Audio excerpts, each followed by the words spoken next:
In this game, you play as the Misrobian family who live on the High Armenian highlands.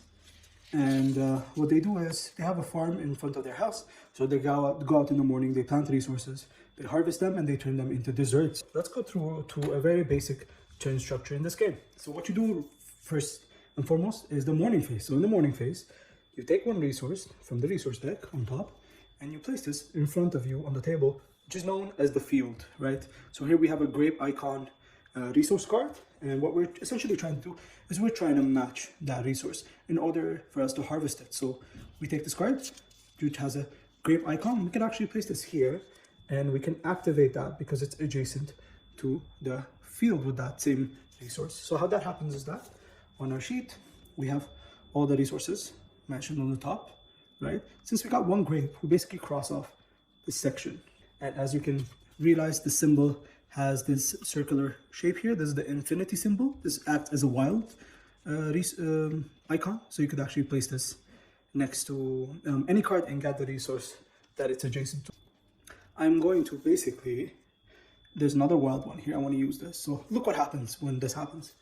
So now I activated another one of the pomegranate. I write it on the sheet. And since we have two cards that is adjacent to the pomegranate and both are activated, I get two pomegranates, which is awesome.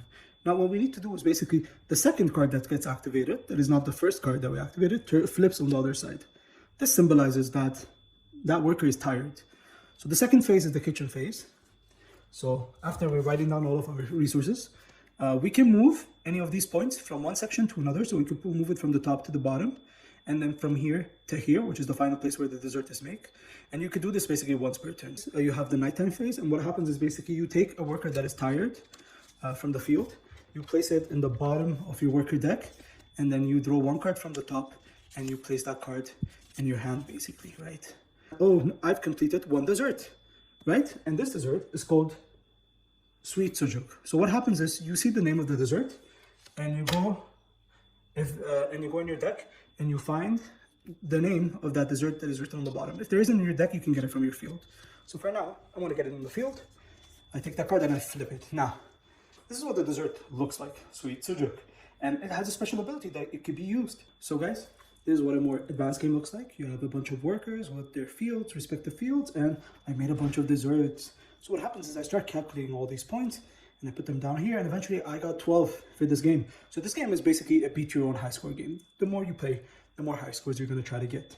Now 12 is not the best, because I'm not good at games in general, but it's a good first attempt. So wish you guys the best of luck, and I hope you guys enjoyed the game.